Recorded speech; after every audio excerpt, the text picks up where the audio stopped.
Procedure for allotment of shares, ये 10 mark का question आएगा। और यूनिवर्सिटी ने जो या बोर्ड ने जो पॉइंट्स बनाए मैं उसके हिसाब से बताऊंगा, लेकिन मैं एक्सटेंशन देना चाहूंगा। Now allotment of shares in लोगों ने अलॉटमेंट कमिटी से डिसाइड किया। मैं एक कदम पीछे जाता हूं, ठीक है। लेट अस एज्यूम मैं जोमैटो कंपनी हूं, तुम लोग एप्लीकेंट्स हो। तुमने क्या किया है, शेयर्स के लिए अप्लाई किया है। कौन सा फॉर्म भर के, प्रोस्पेक्टस भर के। लॉट कितना था जोमेटो का, 195 शेयर्स। प्राइस बैंड क्या था, 72 टू 76। तुमने फॉर्म भरा और ऑनलाइन मेरे पास अप्लाई किया। तुम्हारा काम यहाँ पे क्या होता है, खत्म होता है। अब काम शुरू होता है कंपनी का। ये 2-3 दिन का काम रहता है। अभी पहले तो महीनों लगते थे, बट अभी 2-3 दिन में कंपनी को खत्म करना पड़ता है। सपोजिटली रिलायंस के 12 डायरेक्टर्स, वैसे उन लोगों ने तो आईपीओ लाया नहीं है, बट उसमें से 3 डायरेक्टर का एक अलॉटमेंट कमिटी बनाया जाता है, ठीक है। सो सपोजिटली ये लास्ट प्रो में मैं तुमको अलॉटमेंट कमिटी का जवाबदारी देता हूं, ठीक है। अलॉटमेंट कमिटी क्यों, 10 कितने का था इशू, शायद 10,000 करोड़ का था। किसको कितना शेयर देना है, और मेरे ख्याल से 10,000 करोड़ का पैसा कितना आया था, 5 लाख करोड़। इसका मतलब सबको तो शेयर मिलना नहीं है, कम मिलना है या तो नहीं मिलना है। सो ये कौन तय करेगा, allotment committee. Basis of allotment SEBI से परमिशन लेना चाहिए। तुम अपने मन मर्जी से नहीं कर सकते। नहीं तो तुम बोलोगे हमारे फ्रेंड्स रिलेटिव्स को शेयर दे दो, बाकी लोग को नहीं देना है। तुम ऐसा नहीं कर सकते। या तो लॉटरी सिस्टम फॉलो करो, या जिसने 200 शेयर के लिए अप्लाई किया उसको 50 दो। वो तुम लोग डिसाइड करो फॉर्मूला ऑफ अलॉटमेंट। जैसे ही अलॉटमेंट कमेटी ने मीटिंग कर लिया, तुम लोग को फॉर्मूला तैयार करना पड़ेगा कि लॉटरी मेथड से लेना है। जैसे लकी ड्रॉ रहता है ना, कि तुमको जिसका नंबर आया उसका नंबर। आजकल आर्टिफिशियल इंटेलिजेंस और टेक्नोलॉजी है कि you don't have to do. तुम्हारे अमेजन प्राइम में मैंने देखा था, बटन दबाया तो गोल गोल गोल घूमता है और फिर तुमको कुछ मिलता है। एक मेरे को दिखा था, आर्टिफिशियल इंटेलिजेंस से you can do it, but तुमको फॉर्मूला तैयार करना पड़ेगा। फॉर्मूला सपोजिटली जोमेटो का कितना था, 10,000 करोड़ चाहिए था, कितना आया, 5 लाख। मतलब कितना, 5 लाख करोड़ मतलब कितना टाइम्स आया, 50 टाइम्स आया। तो एक है जिसने 50 शेयर के लिए अप्लाई किया, उसको 1 शेयर दो। लॉट 195 का तो सबको देना है तो 4 शेयर। लेकिन ऐसे करते करते तो बहुत लंबा खिंच जाएगा। So you decide the formula for allotment. There could be various formula, 100 share पे 5 शेयर, या जिसने 3 लॉट दिए या 4 लॉट के लिए अप्लाई किया उसको 1 लॉट लो। लेकिन मेरा अनुभव ऐसा है, जितने कम लॉट्स के लिए अप्लाई करते हो उतना चांस बढ़ता है मिलने का। तुम 5, 6, 7 लॉट अप्लाई करते हो ना तो नहीं मिलता। कम से कम लॉट अप्लाई करने का। वो लोग क्या सोचते हैं, कम से कम अप्लाई करने वाले को, मेरा एक्सपीरियंस है कि ज्यादा प्रायोरिटी दिया जाता है। So they can say anybody above 1 lot reject, ये फॉर्मूला हो सकता है। Anybody with 1 lot can be given half, 195 का 100 शेयर्स दो। ये बेसिस ऑफ अलॉटमेंट कौन तय करेगा, अलॉटमेंट कमिटी। ये स्टैट्यूटरी कमिटी नहीं है। स्टैट्यूटरी ग्रुप कौन है, बोर्ड ऑफ डायरेक्टर्स। उन लोग ने आपस में से किसको चुना है, 3-4 लोग को। ये कौन है 3-4 लोग, ये लोग अलॉटमेंट कमिटी के पार्ट है। नाउ ये लोगों ने एक फॉर्मूला तैयार किया, एक application list. It's like this, BY के कॉलेज भी लिस्ट तैयार करता है, कितने लोग अप्लाई करते हैं, 5,000 लोग। उनको एप्लीकेशन लिस्ट पूरा तैयार करना पड़ता है, बट अलॉट कितना होता है, परसों ही लिस्ट आ रहा है 11th, फर्स्ट लिस्ट 1,000 लोग का, मतलब 4,000 लोग का एडमिशन नहीं होगा। सो वंस इन्होंने फॉर्मूला डिसाइड किया, तो उसका एक रेजोल्यूशन पास करो। कि भाई हमने फैसला कर लिया। नाउ एक जोक बताता हूं, कलेक्शन ऑफ अलॉटमेंट मनी, ये पॉइंट नंबर 1 चाहिए था। अलॉटमेंट मनी पैसे पहले आएगा ना, अलॉटमेंट मनी बाद में कैसे आएगा? सो लेट अस, लेकिन इसमें मैं बताता हूँ क्या अजबा है, क्या है वो भी बताता हूँ। सो जैसे इन लोगों ने अलॉटमेंट तय कर दिया कि इन लोग को शेयर्स देने हैं, अभी एक अजबा सिस्टम है, मैं लेने वाला नहीं था बट सिंस आ गया तो शॉर्ट में बता। अजबा हर एक नेशनलाइज बैंक अकाउंट में मौजूद रहता है। नॉर्मली ई सर्विसेज जाओगे ना, ई सर्विसेज इलेक्ट्रॉनिक या एसबीआई का ई सर्विसेज में तुमको अजबा मिल जाएगा। तुम जब अजबा में क्लिक करोगे तो जिसके आईपीओ है 4-5 उसका नाम आ जाएगा। तुम जब अप्लाई करते हो 195 का लॉट कितना था, 13,700 या 14,000 था जोमेटो का। सो मेरे खाते में 20,000 है, मैंने जोमेटो के लिए अप्लाई किया तो ये 14,000 लॉक हो जाएगा। समझ में आया? तो मैं 6,000 यूज कर सकूंगा किसके लिए, नॉर्मल पर्पस। ये 14,000 जो लॉक हुआ है वो जोमेटो को गया नहीं है। जोमेटो को 5 लाख करोड़ नहीं तो बैंक में आ गया होता।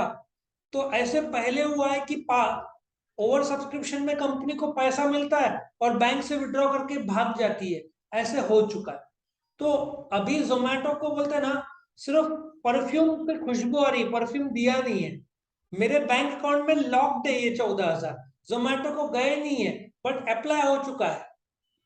नाउ अलॉटमेंट कमिटी जैसे तय करती है और मुझे शेयर्स मिलता है तो मेरा लॉक खुल के डायरेक्टली कंपनी को चला जाएगा, मेरा बैलेंस 6,000 रहेगा। और यदि अलॉटमेंट नहीं होता है, ठीक है, तो ऑटोमेटिकली 14,000 जो मेरे लॉक थे अनलॉक होके मेरे खाते में आ जाएंगे। इसका मतलब जोमेटो को अभी 1 रुपया मिलना नहीं है। लॉजिक समझ में आया अजबा का? कि मैं अप्लाई कर रहा हूं ऑनलाइन बट फंड्स मेरे अकाउंट में है।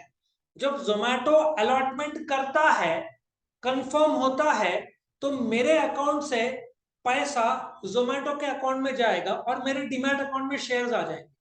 और यदि जोमेटो मुझे शेयर्स देता नहीं है तो मुझे डीमैट अकाउंट में पैसा आना नहीं है और मेरे लॉक अकाउंट से मुझे ही वापस मिलना है। वो वाली बात है। जो तुमने व्हाट्सएप में एक मैसेज सपोजिटली भेजा, लाइट नहीं है या नेट कनेक्टिविटी नहीं है, तो क्या सामने वाले को जाएगा? तो तुम्हारा नेट कनेक्टिविटी या 14,000 रोक के रखा हुआ है। द मोमेंट तुमको मिलता है शेयर, नेट कनेक्टिविटी आ जाता है, तुम्हारा मैसेज सामने वाले को चला जाएगा। तो ये अजबा ऐसे ऑपरेट होता है। लेकिन अजबा से तुम्हारे मन में एक सवाल आ रहा होगा, क्या हम लोग अप्लाई कर सकते हैं? तुम्हारा डीमैट अकाउंट चाहिए, ट्रेडिंग अकाउंट चाहिए, तुम्हारा एक क्लाइंट आईडी होगा, तुम्हारा एक डीमैट नंबर होगा, ये सब डेटा पहले फिल करना पड़ता है। वो एक प्रकार का परमानेंट रिकॉर्ड हो जाता है। वंस तुमने फिल कर दिया, जो भी बैंक है, आजकल लगभग सब बैंक से अप्लाई होता है और मोबाइल से भी होता है और यूपीआई भी मैंने सुना है पर मैंने किया नहीं है यूपीआई से। It takes 5 minutes to apply via अजबा। ठीक है, तो जैसे अलॉटमेंट हो गया, अब एज पर मॉडर्न टाइम्स के हिसाब से फिर कलेक्शन होगा अलॉटमेंट। पुराने जमाने में पहले पैसा आता था फिर शेयर अलॉट होता था, फर्क समझा? और आगे भी कुछ साल तक तो ऐसा ही रहेगा। सिर्फ समय जो 9 से 10 दिन लगता है वो कम होके 8 दिन में आ जाना चाहिए शेयर्स मिलने का। Now an applicant who has been allotted shares can renounce the shares in favor of another person. Now normally renunciation कहाँ पे होता है? मैंने तुमको शेयर्स दिए, तुम्हारा अजबा में जो लॉक हुआ था रकम वो कम हो जाएगा और किसके पास आएगा? मेरे पास आ जाएगा। जिनको शेयर्स नहीं दिए उसका पैसा मुझे मिलना ही नहीं, उनका लॉक खुल के उनके अकाउंट में जाए। लेटर ऑफ रिनंसिएशन क्या है? मेरे को राइट शेयर्स मिला है, मुझे नहीं चाहिए, मैं किसी और को दे सकता हूँ लीगली, ओके। राइट शेयर में राइट शेयर क्या होता है? एग्जिस्टिंग शेयर होल्डर को ऑफर डालती है। एग्जाम्पल रिलायंस ने क्या किया, ऑफर डाला था कि तुम शेयर्स लो, बट मुझे नहीं चाहिए, क्या मेरे फ्रेंड को मैं दे सकता हूँ? The answer is yes, right share में चलता है। Now, arrangement relating to splitting of allotment letters. Sometimes the applicant who has been can request for splitting, means putting the shares in one or more name. Normally, joint names से बहुत कम लोग shares खरीदते हैं, क्योंकि बहुत सारे problems आते हैं. डिविडेंड किसको मिलना है? दो लोगों ने मिलकर जॉइंट पहले आदमी के नाम पर जाएगा. कंपनी हाफ ऑफ नहीं करेगा. 1,000 रुपए तो 500 कंपनी नहीं करता. तो अलॉटमेंट लेटर के लिए बोर्ड ऑफ तुमको अप्लाई करना पड़ेगा कि स्प्लिट करो, किसका क्या रेशियो है. ठीक है.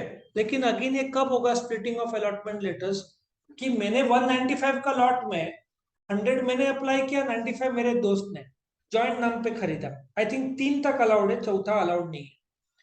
सो जो जॉइंट नेम में खरीदा, सो मैं कंपनी को बोलूंगा 100 शेयर्स का लेटर मेरे नाम पे दे, 95 उसके नाम पे दे. स्प्लिटिंग का रिक्वेस्ट डालूंगा. स्प्लिटिंग बहुत रेयर होता है. क्यों? जॉइंट नाम से होता ही नहीं खरीदना. अब कंपनी को पैसा मिल गया, अजबा के थ्रू क्लियर हो गया. It take 7 to 8 days. तुम्हारे खाते में क्या आ गया? जोमेटो के पैसा आ गया. अब रजिस्ट्रार को ये अभी तक पता नहीं है.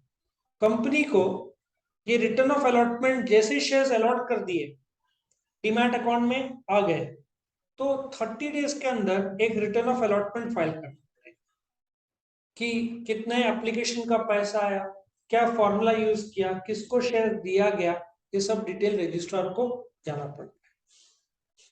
अच्छा, शेयर्स दिया, तुम्हारा कॉलेज में एडमिशन हुआ, then what will happen? You will want an I card. तो एज अ प्रूफ तुम शेयर होल्डर हो. हालांकि शेयर सर्टिफिकेट ये लोग बोल रहे हैं अलॉटमेंट होता है तभी तुम्हारे डिमैट अकाउंट में शेयर सर्टिफिकेट चला जाता है. और क्या तैयार होता है? Register of members. क्या होता है register of members? Register of members क्या होता है? हर एक कंपनी को हेड ऑफिस में क्या मेंटेन करना पड़ता है? Register of members. वो क्या है?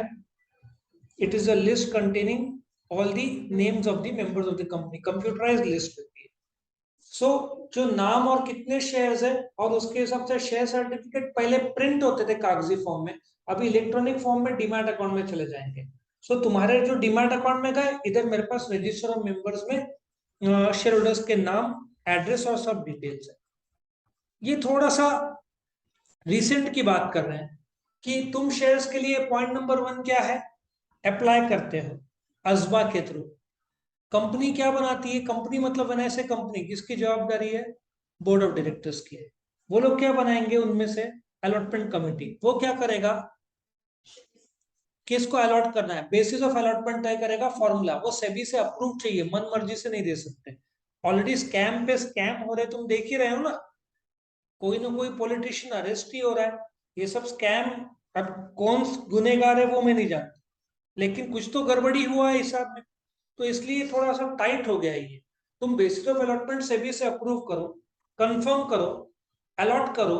अजबा में जो पैसा लॉक था वो कंपनी को मिल जाएगा. ठीक है. जिसको नहीं मिला उसको लेटर ऑफ रिग्रेट आ जाता है कि हमें खेद है, हम शेयर दे नहीं पाते.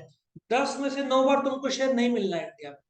एक बार मुश्किल से मिलता है, उसमें भी बैड लक ऐसा है कि तुमको मिलता है बट शेयर मार्केट में उसका रेट लिस्टिंग के टाइम में गिर जाता है.